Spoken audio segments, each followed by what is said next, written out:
15,000 abandoned vehicles across Guam.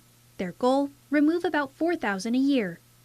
At roughly $400 to $600 per vehicle, contracting the work out could prove efficiency and reduce the strain on DPW's limited workforce. But one major challenge remains: where to put them. Arreola added that the department lacks a proper staging site, which slows the process down. Without a dedicated, environmentally compliant location, vehicles can't be processed at scale. Ideally, the department would acquire a 10-acre site, which would also create an opportunity for residents to turn their cars into DPW directly, again, ideally at no cost, instead of abandoning them. Meanwhile, lawmakers are asking a bigger question. What is the direct correlation with the tax collection on our payment of our annual registration? And what is your access to that funding source for this purpose? That really cuts to what most people think about and what most people are angry about. They're angry about going in and paying their registration every year and having that $25 or whatever else it is taken out for abandoned vehicle, and they have no idea where that goes. That answer is expected from DPW as the budget cycle begins. For now, DPW says the EPA funding is a starting point, but whether it's enough to keep Guam's roads clean remains to be seen. Nevaeh Anderson, KUAM News. Also tonight, a brand new space in a very familiar place is now making it easier than ever to find products unique to the island and to support local. Destiny Cruz Langus joins us now with a sneak peek of the Guma Makers Market at GPO. From locally made Denancy to one-of-a-kind threads and the most adorable island treasures, this new space here at GPO is bringing Guam's creatives together. Welcome to Guma Makers Market. There's a new home for the creations of local artists, cultural producers, and entrepreneurs on the island as Guam Unique Merchandise and Art gets ready for the grand opening of its Makers Market at the Guam Premier Outlets this weekend. The space features a variety of goods from approximately 30 Guma vendors, with products ranging from pancake mix, ice cream, adorable plush toys, and more. It'll be a beautiful shopping experience for our people. Some of the vendors here include, of course, I said we have UOG here. We've got Kingfisher Noni. We've got our staples, everything Guam, Guam treasures. There's, like I said, 30 vendors, and I wish I memorized all of them, you know. But it's going to be really exciting and great for our vendors and for this partnership. The move comes on the heels of the upcoming closure of DFS Guam, a longtime partner of Guma, which recently housed the wares of 25 Guma participants in a boutique within the luxury retailer's building in Tumon. Still, Guma Executive Director Monica Guzman says that collaboration remains weaved into this next chapter of the Makers Market. I want to do a shout out to James Santos and DFS and DFS's support, because everything you see here in the store was provided by DFS and it was designed by James Santos. So it's really beautiful. And with only days left before the market officially opens its doors to the public, Calvo Value Retail General Manager Norma Villanueva says anticipation has been building, with the GPO customers eager to see what's in store. There's been a lot of excitement the last week as we took down the coverings on the windows and people got to see. People have actually been trying to come in even though we're not open yet.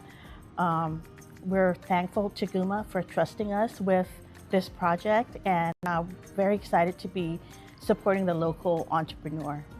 And support for the local entrepreneur remains strong as Guma continues its incubator program, with more products unique to Guam set to hit the scene in the future. Meantime, the soft opening of the Guma Makers Market at GPO is slated for Friday, March 27 at 4:30 p.m., followed by the official grand opening on Saturday, March 28th. The store will be open daily from 10 a.m. to 9 p.m. So whether you're shopping locally or just exploring, there's definitely a little something for everyone.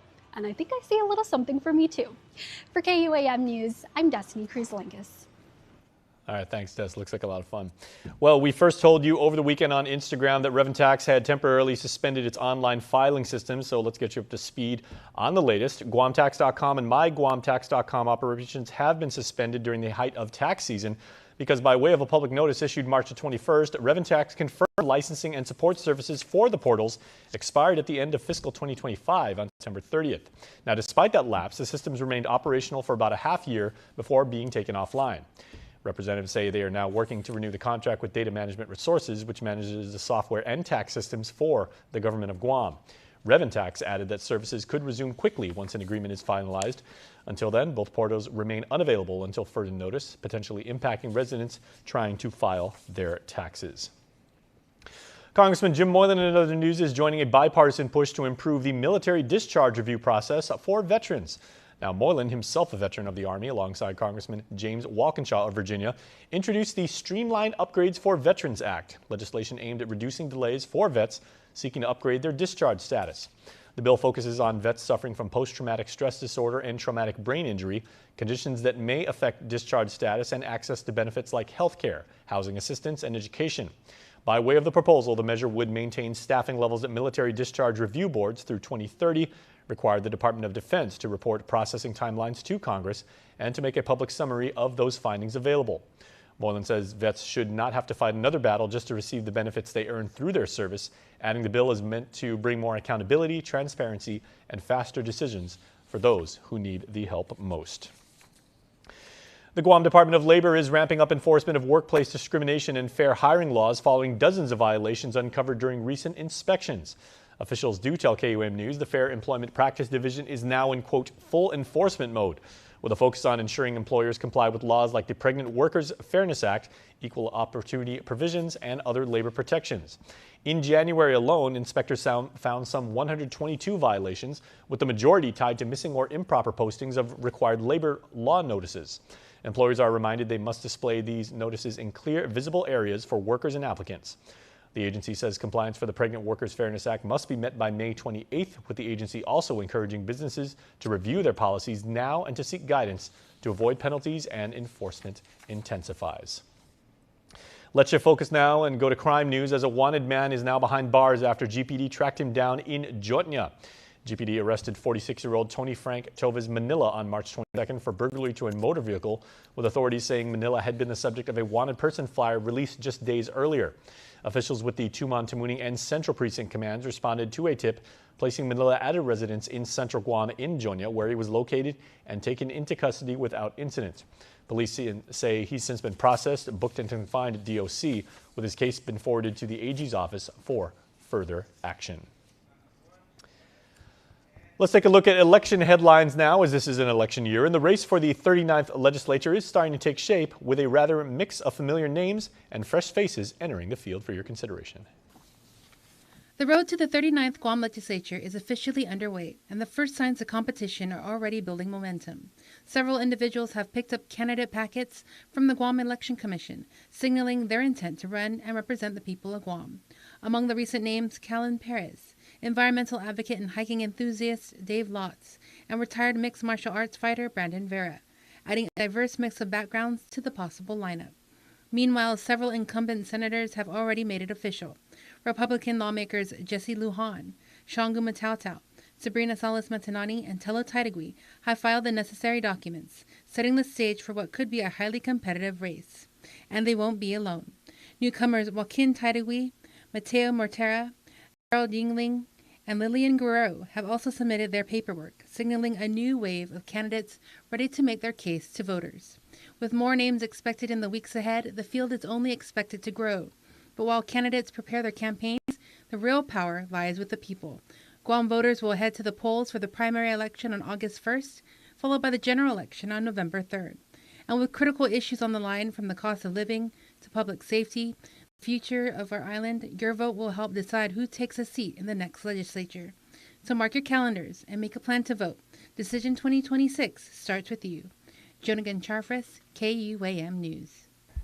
Okay, everybody, we are going to take a much-needed break, but please stay tuned. Primetime will continue right after this.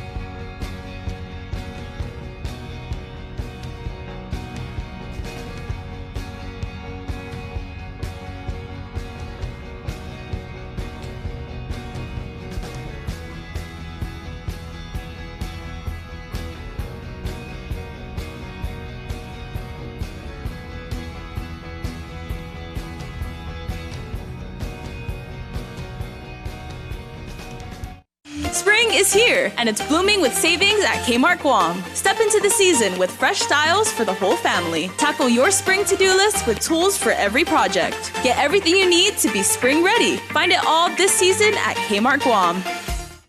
Now it pays to spread the Better Together experience. With our brand new referral program, you can earn up to $150 in account credits for every referral you bring in. That's right, family, neighbors, friends, even your coworkers. Just pass them your account name and account number. When they sign up for Docomo Pacific service and drop your info, cha-ching! Credit applied. So spread the word and start stacking those savings. Additional conditions may apply. Docomo Pacific, we're better together. Hafa and welcome back, everybody. A funding standoff in Congress has created quite the perfect storm for travelers.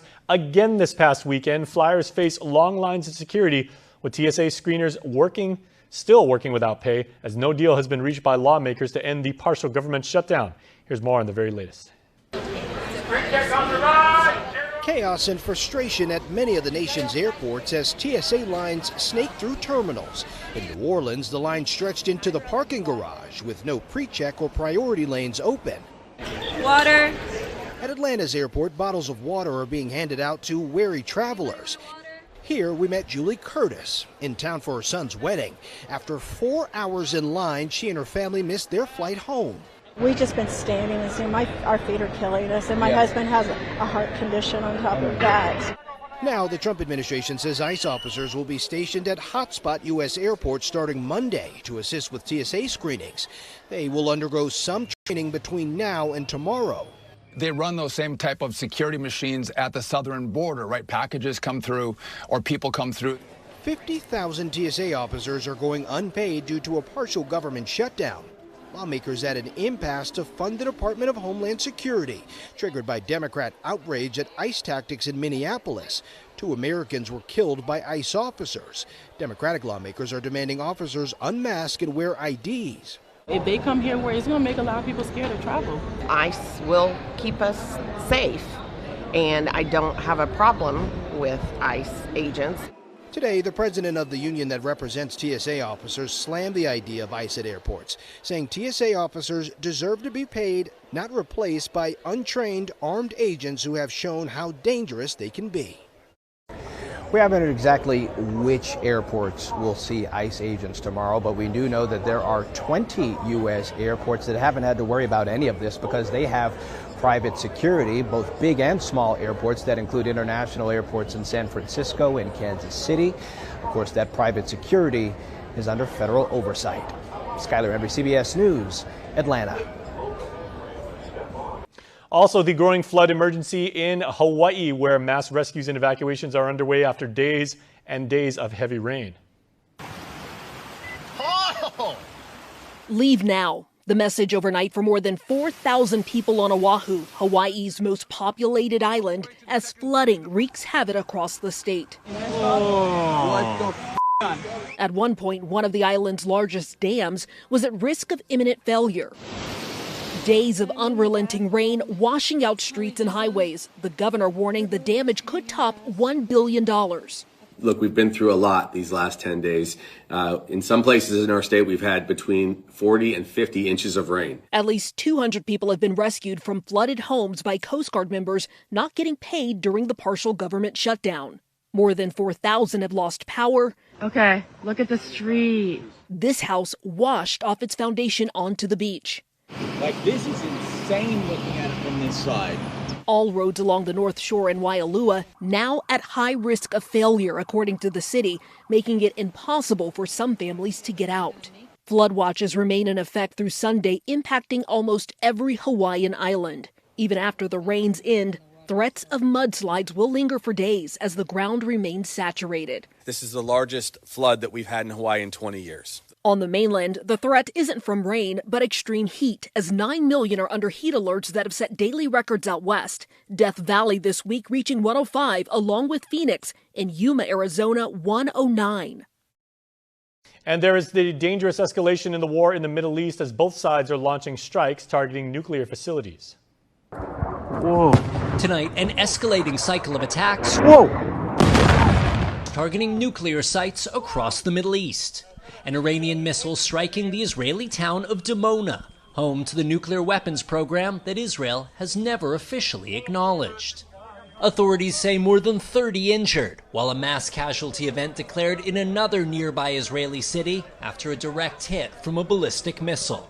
But no damage reported at the desert nuclear site. Iranian state media says the attack was in response to an airstrike today on Iran's Natanz nuclear base, a hub for uranium enrichment, which was also attacked last year by U.S. B-2 bombers. Iran says there's no sign of any radioactive leak, while the UN's nuclear agency calling for military restraint to avoid any risk of a nuclear accident. Central Command not saying if the U.S. was behind the attack. Its commander giving this update. Iran has lost significant combat capability over the last 3 weeks. We also remain zeroed in on dismantling Iran's decades-old threat to the free flow of commerce throughout the Strait of Hormuz. While at home in the U.S., funerals today for 4 of the 13 service members killed in the war. Among them, Major Cody Cork, laid to rest in Central Florida.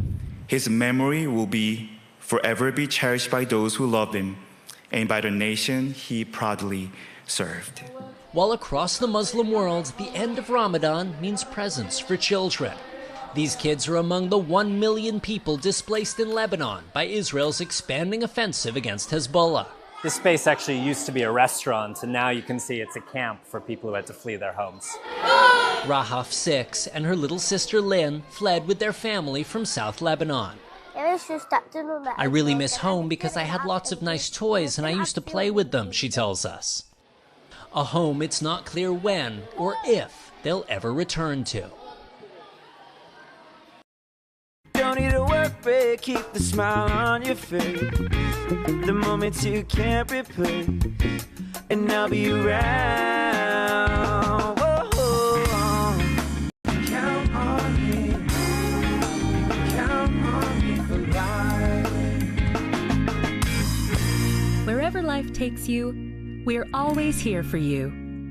Calvo's Insurance. Count on us for life. And we are back, everybody, and hundreds who either call or once called the Marianas home gathered in Southern California over the weekend with the crowd celebrating the islands during the annual Chamorro Cultural Festival, also affectionately known as Chelufest. Contributing correspondent Nick Delgado has this story.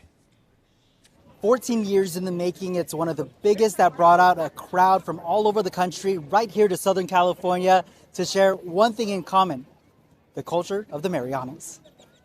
The sun was beaming down just right Saturday, a familiar temperature for the people with roots from Guam, Rota, Tinian, and Saipan showing up for Chetlu Festival in Oceanside, California. So we're not just representing one island, we're representing the Marianas.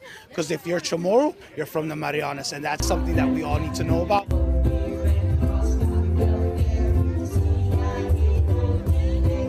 No doubt the pride of the Pacific Islands shined during the event, many in swag showcasing their roots. June Sablon is the vendor coordinator for the festival. She says participation doubled from the year prior. It brings our people together, and they're looking for things that they don't have here. I'm seeing everybody that came from Guam, and I finally see them, meet them, and I love them. A celebration that for her brings up a feeling that's personal. Like, I'm gonna cry already, but don't make me cry, because I miss home very much. The festivities a first for many, like Jennifer Concepcion Toleofoa of Sinahanya. It makes me very humble, just to see everybody, how friendly everybody is, and just with the culture, seeing all the dancers and everything, it just brings back a lot of memories of, being back home. A time for her to reminisce as she prepares for a trip back to Guam this year. It gets me teary-eyed and all choked up. I miss home. I'm actually going to be going back in October, so I may not come back here.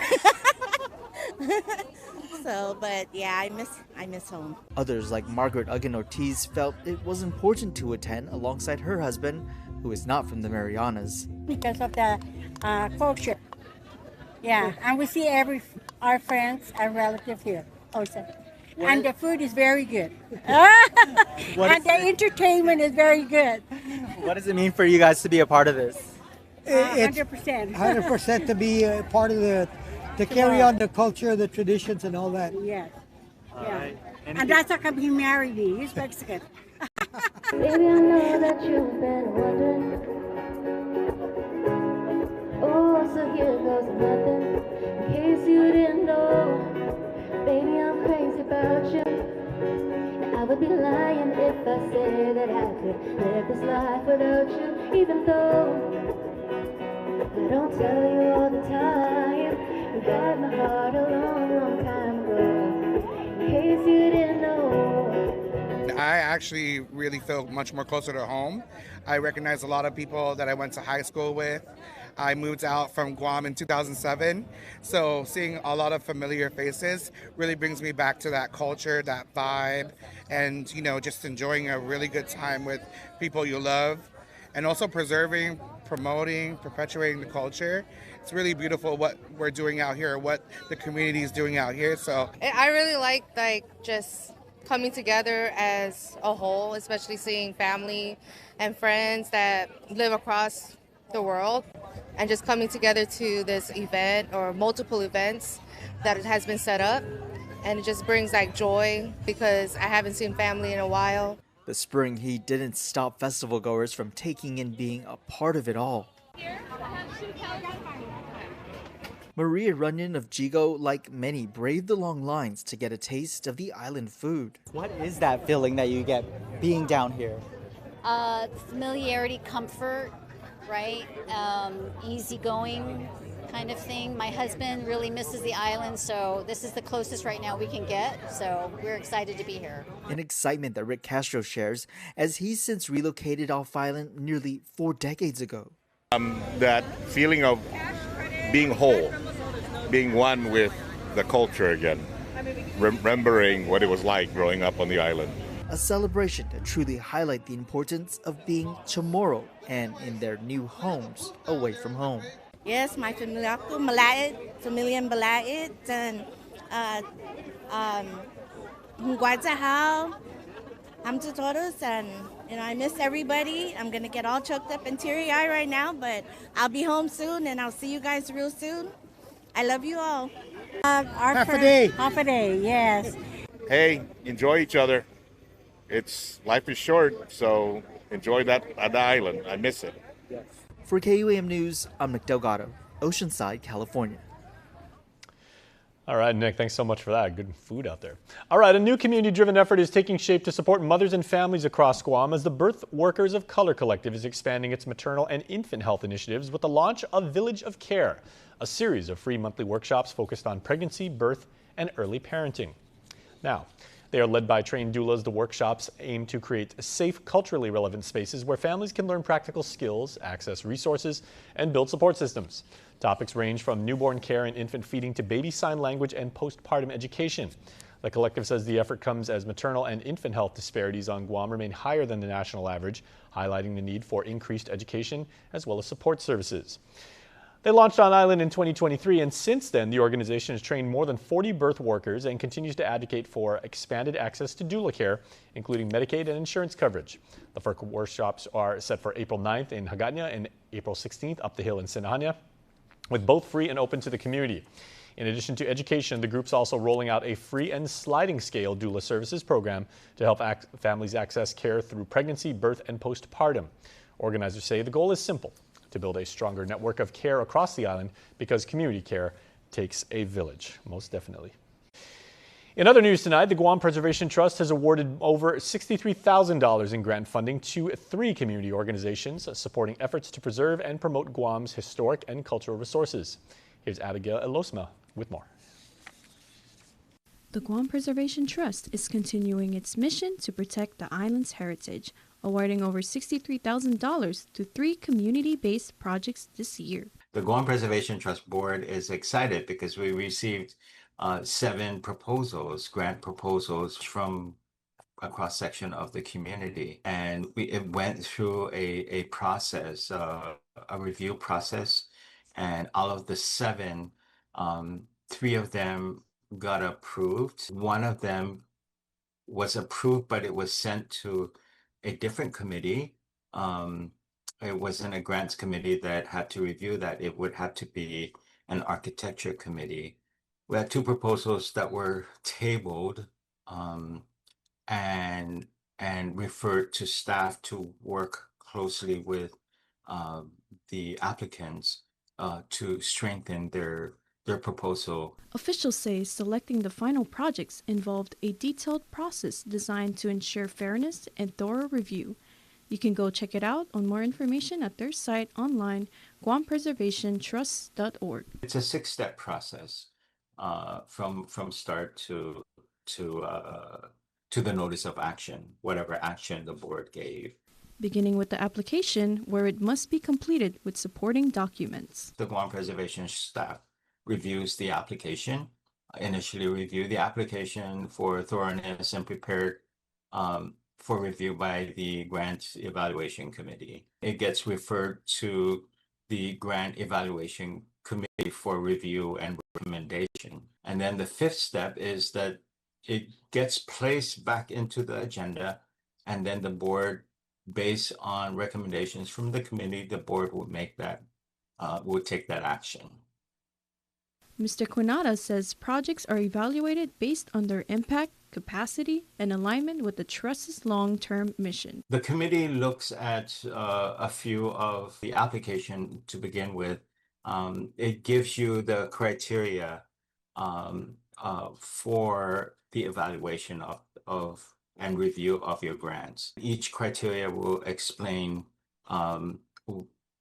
sort of what it is that we're looking for. We initially look at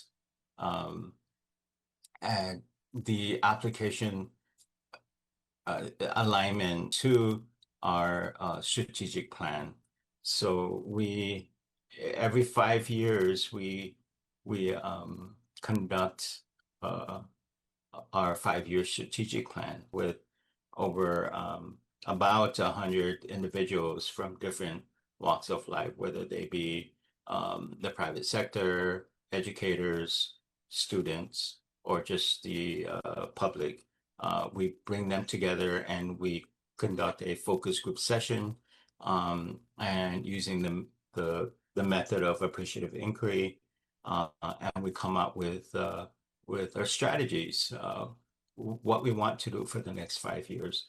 What can the community do to advance historic preservation on Guam? Among the projects selected, the PT community's first ever Sea Festival focused on reviving traditional practices. This is their first Sea Festival that they're planning, Rekesan I Tasi. It's a very, very innovative, very interesting festival, because it's not just the carnival kind of festival. This festival really looks at hands-on on traditional fishing, hands-on seafaring. The venue of this is going to be at the shore side of PD at that park, and also at that park is the canoe house, and so you're going to have demonstration at the canoe house. You have demonstrations along the shore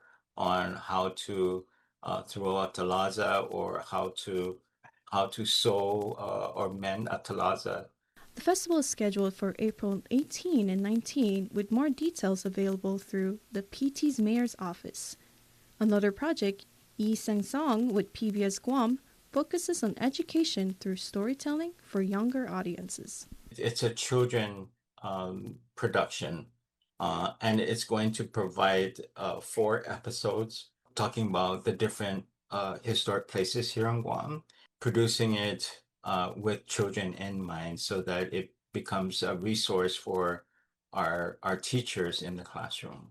The third project stood out for its scale and long-term potential. The other grant is a grant by Brian Munya. It's a really ambitious grant because it deals with production, video production. It deals with so many different parts to this whole project. But the Guam Preservation Trust felt it was a very good idea, but we wanted to start first with developing the curriculum and working with the students in the classroom. So we have funded that portion of the much larger grant. Mr. Quinata adds that what makes these projects stand out is their community-driven approach. They're all unique, and because they all come from the community. It's not a cookie cutter. It's their idea, and we want to provide them the support that they need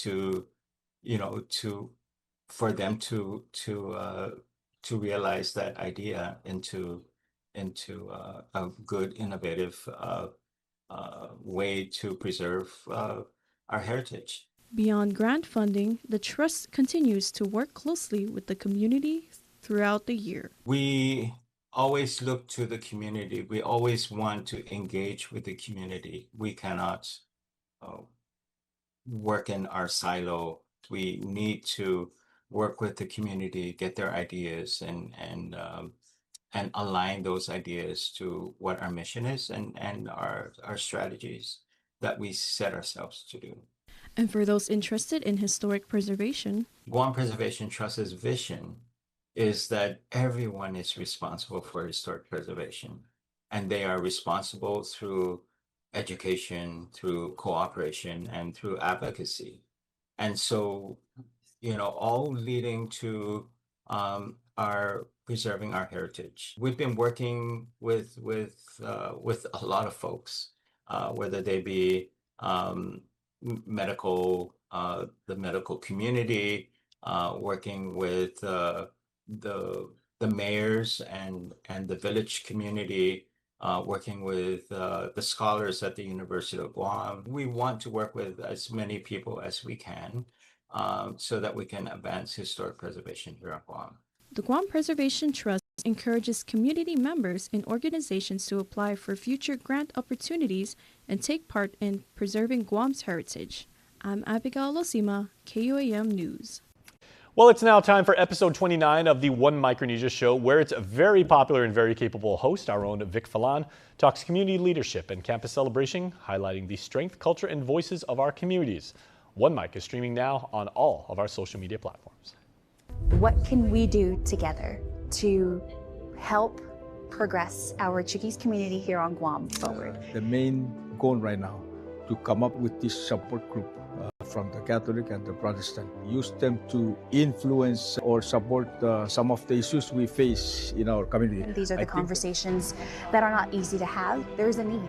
There's a great need. There is a call to action to my fellow brothers and sisters from Chuk. We are here to support and empower the Gofa community to be more sustainable, more resilient, and to live productive lives here in Guam. We need to continue to discuss matters because each time and each year we may face different problems, different issues. A message to them is to not be discouraged, to stand firm, be still, and to just continue doing the good work that you're doing. And keep at it, keep doing it. Do not let your head fall because you're good people and we're all good people and we're here to do the good work that we were all called to do.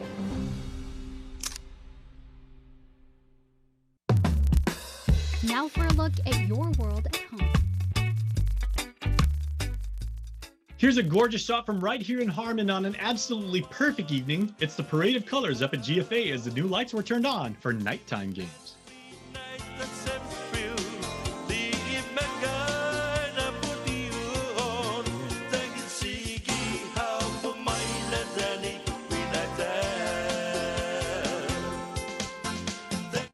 GU Self Storage, located in Harmon next to McDonald's, offers a variety of storage units. With rates starting as low as $95 per month, we offer complimentary use of dollies, push carts, Klein's hand trucks, and pallet jack, with a fully covered loading and unloading areas and ADA accessible units. We offer 24-hour CCTV surveillance monitoring, alarm, and individual pin-coded gate and door access.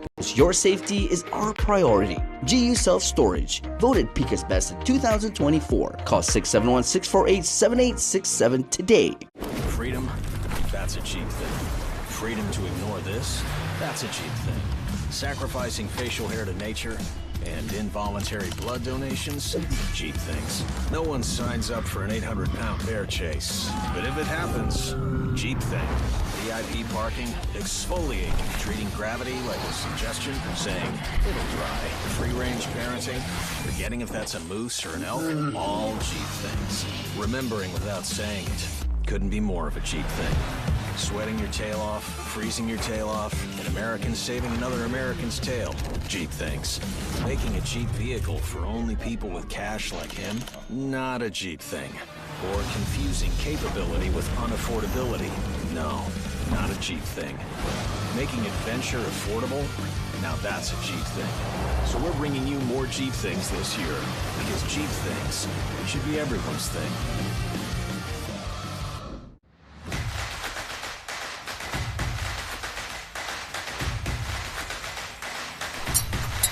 Tonight's sports feature is brought to you by Cars Plus.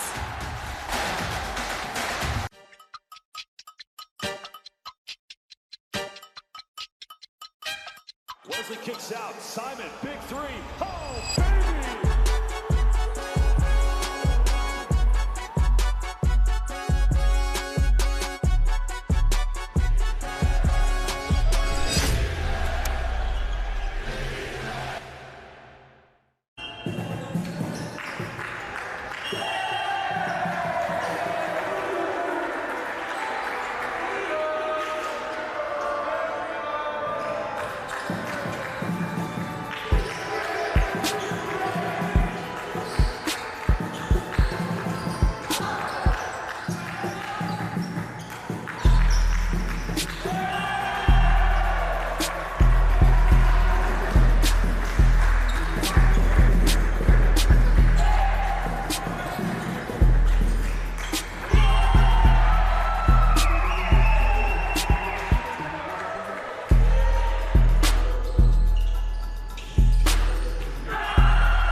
Wesley kicks out. Simon, big three. Oh, baby!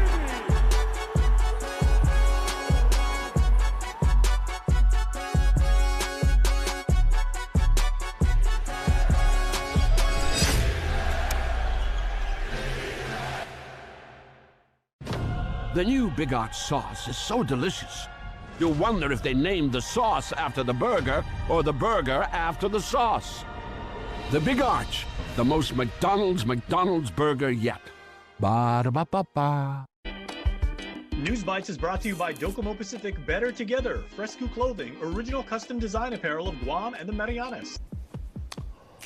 What is going on with a few more days, a couple more weeks, a week exactly, for Mes Chamorro? We celebrate our island culture year-round and everything, and there is still time to practice Inafamalik, that's taking care of our neighbors, and that is what the GMH Volunteers Association has been doing throughout the Pink Ladies' lifetime, and they're having their annual fundraising gala. It's only $200 per person. The money that they raise goes a long way. Life-saving equipment and medical gear is going to be purchased, installed, acquired over at Guam's only public hospital, and the Pink Ladies need our help so that they continue to do what they do best and be compassionate, caring, positive members of our healthcare system. They are definitely part of the healthcare pipeline, and thank you to all of the Pink Ladies for always doing your wonderful job, including Auntie Dot, my Auntie Judy, and everybody there. Absolutely fantastic, one and all. All right, amazing. All right, up at Ukadu here in Dedido, they have a wonderful event. The wonderfully talented performers, She Kills Monsters. I love this title, right? Because it's International Women's Month.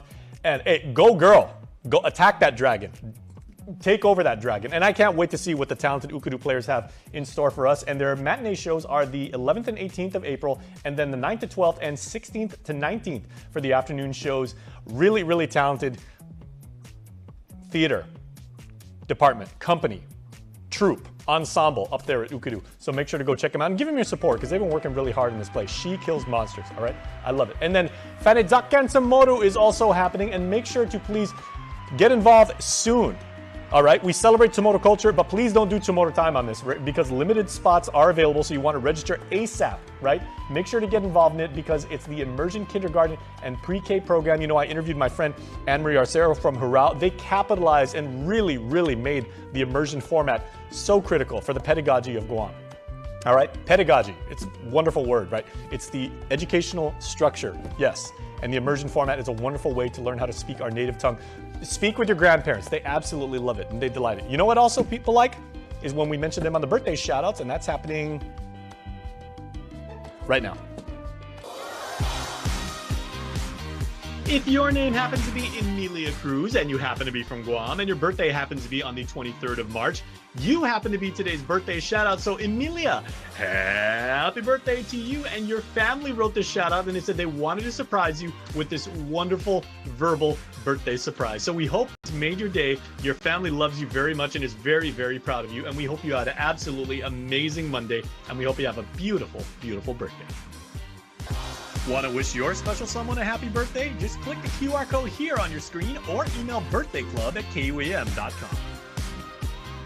Guam's auto appearance specialist, Elegant Reflections, has been providing the automotive industry with professional detailing and car care products at its highest quality, from complete detailing, full interior detailing, exterior detailing, headlamp restoration, hand washing, seat and carpet shampoo, engine degreasing, undercarriage cleaning, paint sealant, fabric protection, paint oxidation removal, and so much more. Visit us at our new location. Call 646-5555 for an appointment. Elegant Reflections, Guam's auto appearance specialist, over 20 years of experience. Okay, everybody, please sit tight because when we come back, I'm going to take you down to the Guam Museum for a chat about the timeless art of local storytelling.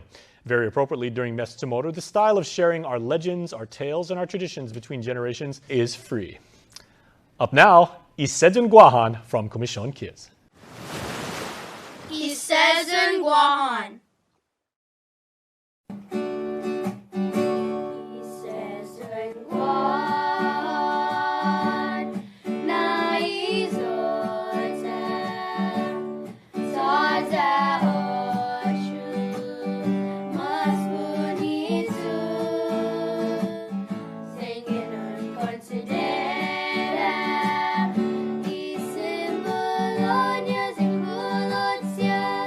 Sempre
Freedom to ignore this?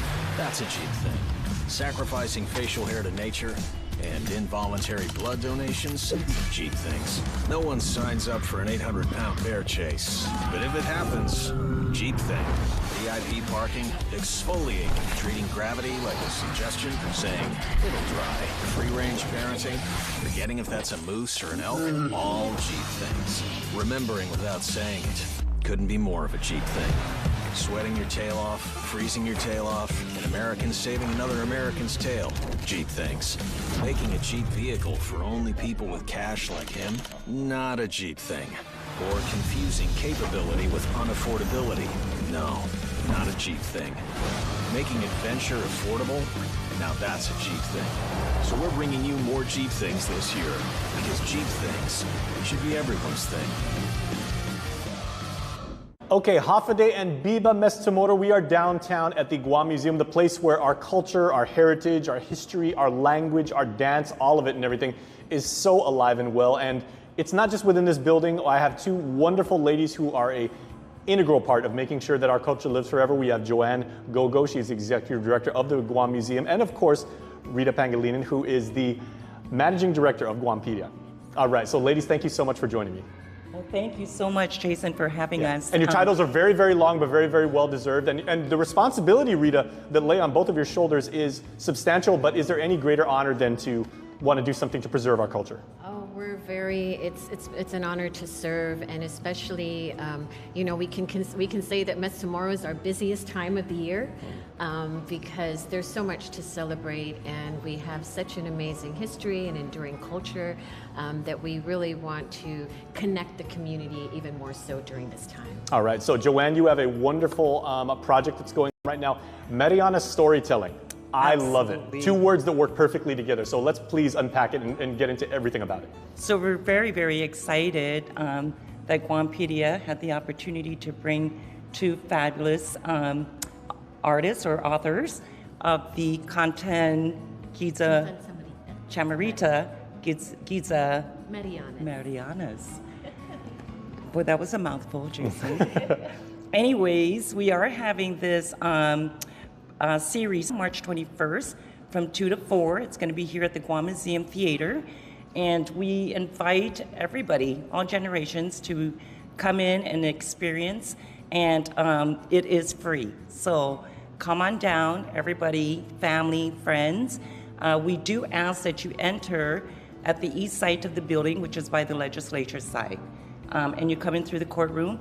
We will also, during and after the program, have some books for sale. Okay, and Rita, what is it like to put together do we want to call it a production, an exhibit, a curated, you know, like a experience and everything like that? Because of course you want to do this and you want to be thorough. You also want to be very, very respectful to our ancestors, to our mañana. Oh, absolutely. And this storytelling, Mariana storytelling in our Chamorro tradition is time honored. In fact, in ancient times, the orators, the storytellers, had as high a rank as the most powerful, skillful warriors and chiefs. So, because that's how we carried on and passed on our history, through stories. So it's almost like the Greeks where you had the warrior poets. Yes, no, absolutely. They were right up so this storytelling program of Land and Lineage really came to be when the museum reopened right after Typhoon Marwar in 2024. So this is actually the third series. We're really excited because it worked out really well that we have Tunmani Borja just recently published their book with Carmen Taimeño. It's called Cantan Samarita Giza Marianas. And he had actually called my sister and said, I want to come to Guam to launch the book. And I said, hey, this is a great opportunity for Mariana storytelling. And here we are. And he'll be joined by Frances Sablon. She also is a very iconic cultural. She's actually from Guam, but moved to Saipan for love, she says, her husband, and has been there as a teacher, educator. So they'll be here to demonstrate and share. This project was a labor of love, 20 years of collecting Cantan Samarita from elders that have heard it and have passed on and sang it. across the Marianas. And that's important to know because, I mean, there are wonderful images in the book and there's like incredible stories told so lushly and everything, but there's also sheet music in there. You know, as a guitar player, I can really appreciate that. You know, Jason, I've been combing through the book and it feels like this amazing love letter gift to, and in fact, they dedicate the book to all Kantan Samarita, old, past, and present, and future. And anyone that has ties, especially trying to learn our mother tongue, our language of Chamorro, because there also is some English translations. So you're able to capture, I've even heard of students that picked up the book and then just singing back and forth the call and response of Kantan Samarita. So we're really excited to launch our storytelling program with two featured icon, I call them rock stars of the Northern Marianas, Absolutely. Twin Manny Borja and Francis Zablon. They actually are on island today, and then we'll be featuring them tomorrow. And they actually are going to be offering the book for sale. Twin Manny will also sign them. And it's a special price. It's $27. That's it? That's it. Okay, and I just want to say, I was a marketing major when I went to UOG. Perfect gift for Easter and especially with Liberation Day coming up. Yes. Send that to our familia in the States and everything. You are going to make their day. Absolutely. And it's really a great effort because to help continue their work and then perpetuate this beautiful tradition. And what a great way to kick off in the midst of Mes Chamorro. Okay, now Joanna, if I can just ask, because nobody knows here better than you and your staff here at the Guam Museum, that it's not just the stories that are told and, you know, our legends, our virtues, our values. It's also the way that they're told. You know, having the passion and having the conviction of us as Pacific Islanders and everything to make sure that we pass down the morals and the humor and the love and everything like that about what it means to communicate. Well, Jason, I'm very excited to be part of the foundation and with the Guam Museum and partner with Guampedia and all the other organizations that we have a relationship with. I've been gone for many years, and being out in the States, we always love to share our culture with others. And people are so intrigued when they hear about Guam and what Guam's about. And so I was part of the team that created the first multicultural fair in Great Falls. And so we had Manny Chrysostoma come out to capture it, invited a bunch of other Chamorros in the west side of the state, and they came out and were blown away because the Chamorros came together and people absolutely enjoyed just meeting Chamorros with their humility and their excitement to share our culture with Well, let me them. ask you, how is the Chamorro spirit out there in, you know, in the big sky, you know, states and everything, specifically Montana, and most importantly, do you guys make buffalo kelaguen? No, but I love elk kelaguen. There you go. So my husband and I have a pig roasting business out there. Very so nice. he always gets hired to do retirements and different types of celebration. And so we do the pig roast, but we also do red rice and chicken kelaguen, and people just love our food. And that's one of the things that bring people together. We're bringing the babui out to Montana. There you go. And it's just amazing. So, you know, share the opportunity to share our culture with people in a predominantly white community is just exciting. It was so exciting for me and my husband, and we've got some family out there as well. Well, and obviously Montana also has a very large native population and everything like that, which we can very much identify with in the parallels between our cultures. Oh, absolutely. My first experience with the Native Americans, they thought I was native from there, and they're like, Joanne, what tribe are you from? And so I looked at them and I said, I'm from the Guam tribe. We had chiefs back in the days. And boy, they embraced me. And we just had continue through the years out there with me having a great relationship with them. Been invited to their powwows and things like that. But for me, it's always exciting for me to share our Chamorro culture with those people in the community. And we have the Air Force Base out there. So we have a lot of Pacific Islanders that come to Montana Station there, and we always get the calls, hey, there's someone from Guam or Rhoda or Saipan or Tinian here. And so we get together and we celebrate the way we do here in Guam. Well, and I should say they picked, the perfect two ladies for the job to spearhead this project, but it's also a lot of staff behind you doing the work too. So Mariana's storytelling now available at the Guam Museum, not just a one-day event too. No. Yeah. Yeah, well, it's actually a series of 4 programs, and right now we have the second one slated for May 2nd. So it's usually a Saturday afternoon from 2 to